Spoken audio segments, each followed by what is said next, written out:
Hi there, my name is Gerald Fiecke. On 6/17 of 2010 at about 3:45 p.m., a tornado hit my home located at 7141 County Road 60 Northwest, Garfield, Minnesota, insured by American Family Insurance for 20 years.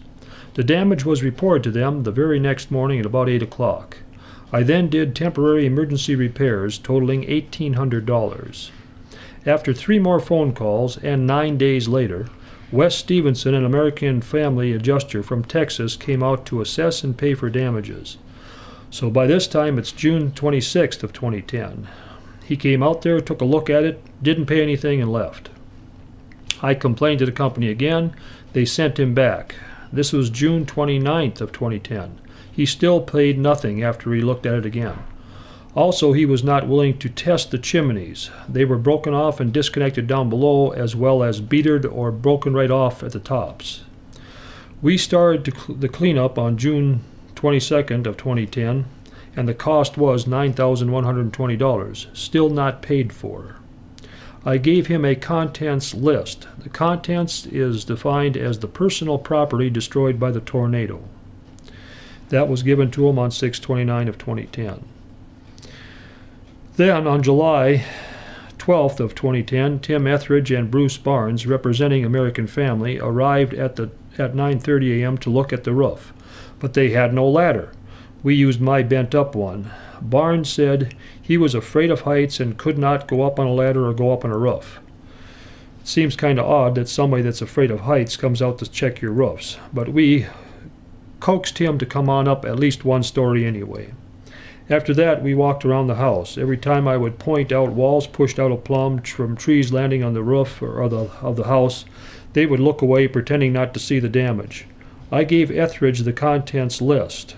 They viewed the unlicensed truck with the snowplow on it at 11:25 of that day a.m. and left. Then, on August 10th of 2010, Bud Warren, an investigator for American Family, came out at 8:30 a.m. We looked at the unlicensed snowplow. Then I said, "Here's the Model A Ford frame you asked about." He said he didn't want to see it or any other items laying on the slab because he had a bad back. But he did want to see my other guitar that had nothing to do with the tornado loss and record my statement on a digital recorder. I said, "Okay." He then bent over and got his digital recorder out of his vehicle, like he never had any back problems. We walked into the house and up the stairs and into the bedroom, where he instantly bent over to look at my acoustic guitar. Again, no back problem.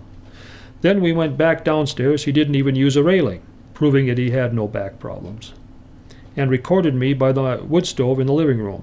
After that, he wanted to take a picture of my guitar, so I asked him, "When are you going to pay for the loss of contents here that I had?" And I handed him the list that I had made and given to the previous adjusters, and the debris organization and removal. He changed the subject to, he would send me a copy of the audio recording. I said, "For more inspections, I'm here every Sunday after 2 o'clock p.m. He left at 10:20 a.m. I never received anything. Then we did the examination under oath, which consisted of nothing more than me walking in there with my list and reading it to a court reporter. This was done on October 4th of 2010. I have complied with all American Family's requests and policy guidelines in their investigation and to look at this claim. Since June 17th of 2010, when the tornado hit my place, we have got many contractor estimates and receipts and contents appraisals and sent them to American Family. They have not paid for the loss. In July of 2010, George Betts, an American Family adjuster, was asked, "Why haven't you paid for the destroyed items?" His reply was, "Because I can't depreciate your list enough." On 9/7 of 2010, Jackie Smith, an American Family customer service representative, and I sent Betts a letter giving them 10 days to inspect the items. No reply. On 7/22/11, I sent AmFam an invoice for the cost of chimney repairs, $2,680. Temporary emergency repairs, $1,800. Propane line repairs, $165. Re-insulate attic, $80. Debris removal, $9,120. Building permit, $308.60. Remove trees off house, $520. Purchase chainsaw, $800. Metal detector, $550. And of course, lawnmower and snow blower, $4,168.10. They did not pay. On the back of that invoice was a letter with their last inspection deadline. Then on 7/29/11, Pat Driscoll, another American Family Insurance adjuster, calls me to set up their last inspection on 7/31/2011. He never showed up, and I've got the phone records of the placement of calls to prove it. American Family has not paid for this loss. On September 7th, 2010, Jacqueline Smith, their representative, advised me to let my policy run until the end of the year for future inspections, then not renew it because of George Betts, their adjuster, not paying for the tornado loss. When Betts found out that I would be ran out of my home because of damaged chimneys, no heat, and not having any snow removal equipment, he laughed at me. My off-premise living expenses for the winter of 2010 and 2011 are $6,000. Now we go to a letter from my insurance agent of 20 years who worked for American Family for 26 years. His name is Al Radajasak. As Gerald Fiecke's former American Family Insurance agent, I think he should be allowed to send in an appraisal for losses from a tornado to his home, written by his own contractor. He should also be entitled to an explanation of why his personal property was not paid for. It looks to me like he has maxed out his contents loss of $49,900 and was only paid a small amount. And that was signed by Alan Radajasak on the 12th day of February of 2013. Another letter from Alan Radajasak, my former insurance agent, reads like this. American Family was presented with an appraisal for repairs to Gerald Fiecke's home. The carpenter that wrote the appraisal should repair the home completely for the written appraisal. If he can't repair it for that price, Gerald should be entitled to get a new appraisal. The appraiser has already stated that he can't fix it for the written price. So something is wrong. This seems like a simple solution to a problem. Get an appraisal and get it fixed. The personal property list was submitted to American Family Insurance. They only paid for items that they could find at the scene after a tornado had blown everything away. Their words on the award statement, contents award decision was made on what was available for inspection. This is not right. He should be reimbursed for the items that he lost, not what was found. I have spoken to people who have fished with him. They know he had fishing tackle. I have spoken with people who have seen him play his Fender guitar. That is missing. None of these items have been paid for. I think this has gone on long enough. No claim in my 26 years of being an American Family Insurance agent was ever handled this way. Alan Radajasak, former Family Insurance agent. And that was signed and notarized on January 31st of 2014. Now we go to a different adjuster here that's a completely disinterested party. He has nothing to do, he doesn't even go up this far north in his adjustments, but he was good enough to take a look at my contents list and render his evaluation of it. His name is Harry H. Cantor, president of Citywide Adjusting, and he sworn and subscribed this statement to me on the 11th day of December of 2013. Even after temporarily removing the large ticket items, Fender Telecaster guitar, $25,000, full collection of snap-on tools, $52,940.34, snowplow, $21,000, auto with snow blowers, $36,005.12. The replacement value of the other items on the list totals $53,572.83.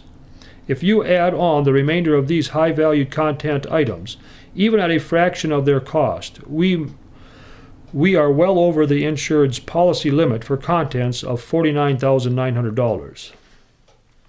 I have handled many cases of like kind in Pennsylvania and New Jersey, and have always been able to come up with some kind of an agreement and a settlement with the insurance carriers. In my opinion, from the information that I have on this claim, certain aspects of the case appear to have been mishandled and or misjudged by the insurance company and their adjuster.